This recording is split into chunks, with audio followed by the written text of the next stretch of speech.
नमस्कार. ज्या लोकांमुळे माणसाचा माणसावर विश्वास आहे आणि माणुसकी जिवंत आहे, त्या सगळ्यांना माझा सलाम. अ, आपल्या अबक आयुष्यावर बोलू काही या चॅनलवर तुमचं पुनश्च एकदा स्वागत आहे. थोडासा खंड पडला होता मध्ये, तो आता गॅप आपण भरून काढू आणि आपला जो चॅनलचा जो मेन उद्देशाला आपण हात घालून पुन्हा एकदा आपली जर्नी स्टार्ट करूया. तर वेद महामानवाचा हे डॉक्टर श्रीनिवास सामंत यांचं पुस्तक आपण वाचत होतो आणि म्हणजे माझं वाचून झालं आणि त्या अनुषंगानं मला आता पुन्हा हे आपल्या जर्नीवर परत यावंसं वाटलं, की विषय असा आहे की कधी-कधी आपल्याला आयुष्यामध्ये भरपूर अडचणी येतात आणि अशा वेळेस आपण हुडकतो ते आपल्याला कोणाचा आधार मिळतोय का? कोणाचा सल्ला मिळतोय का? कोणाचं मार्गदर्शन मिळतंय का? पण सध्याच्या काळामध्ये असं मार्गदर्शन किंवा कोणाला सल्ला द्यायला सुद्धा टाईम नाही आणि देणारे किती कुठल्या चांगल्या प्रकारे देतोय का त्याच्या मागे त्याचा काय उद्देश आहे, हे आता सांगणं कठीण आहे. त्याच्यामुळे आपण जर इतिहासात गेलो, असं कोण होतं का? आहे का? की त्यांचा चारित्र्याचा, त्यांच्या कर्तृत्वाचा, त्यांच्या कार्याचा अभ्यास करून आपल्याला काय मार्गदर्शन मिळतंय का? असं बघायला गेलं तर आपण खरोखरच खूप नशिबवान आहोत, की आपल्याला असा एक महापुरुष लाभलेला आहे.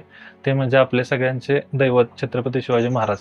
तर महाराज हे फक्त कसं आहे, दरवर्षी आपण 19 फेब्रुवारीला त्यांची जयंती साजरी करतो आणि घोषणा देतो, आरवळा देतो, जयंती आनंदाने साजरी करतो.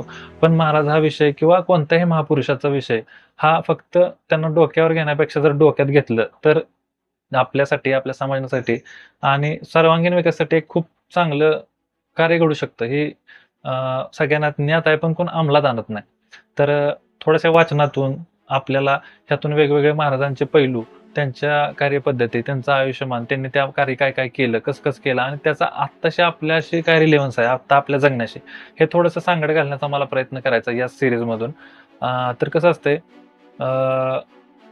महामानव आणि मानव. आता आपण एक सामान्य माणसं आहेत आणि त्या लोकांना आपण महापुरुष, महामानव अशा उपाध्या देतोय. पण का देतोय? कसं असतंय, मानवाच्या अंगी वेगवेगळे इंद्रिय आहेत. आपल्या अंगी आपले इंद्रिय, नॉर्मल इंद्रिय काय कार्य करतात? वाचणे, बघणे, म्हणजे डोळ्यानं पाहतो, कानानं ऐकतो, तोंडाने बोलतो. बाकीचे जे प्रजनन इंद्रिय आहेत, त्यांचे कार्य वेगवेगळे आहेत.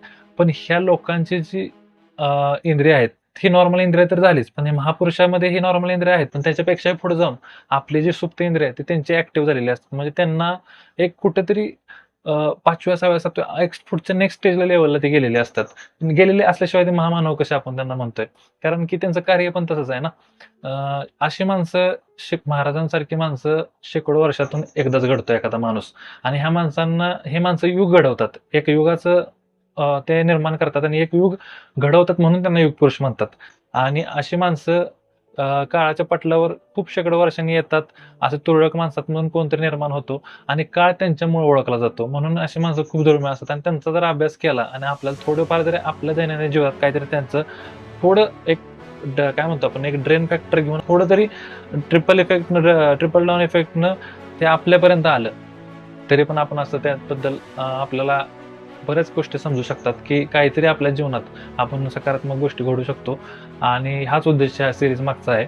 आणि हळू-हळू आपण टॉपिक वाईज महाराजांच्या काळातल्या ज्या त्यांची परकीय धोरण होतं, त्यांचं आरमार होतं, युद्धनीती होती, परत त्यांचं धर्माविषयीचं आचरण, त्यांचं वेगवेगळ्या प्रकारचे त्यांनी कसं लोकांना एकसंध बांधलं, ह्या प्रत्येक गोष्टीचा पैलूचा आपण अभ्यास करूया आणि त्यातून आपल्याला आत्ताच्या काळात आपल्याला काय रिलेव्हंट आहे ना, आपल्याला काहीतरी फायदा होईल, असं काहीतरी त्याचं नॉलेज घेण्याचा प्रयत्न करूया. आपण कनेक्टेड राहावा माझ्याबरोबर, आपण एकमेकाशी कनेक्टेड राहू आणि नक्कीच काहीतरी चांगलं समाजाला काहीतरी चांगलं द्यायचा प्रयत्न करू आणि या सीरीजमधून सगळ्यांना फायदा होईल अशी माझी आशा आहे आणि सगळ्यांना मनापासून धन्यवाद. बघूया आणि चॅनलला सबस्क्राईब करा आणि फॉलो करून शेअर पण करा. चॅनलचं नाव आहे अबक आयुष्यावर बोलू काय. धन्यवाद.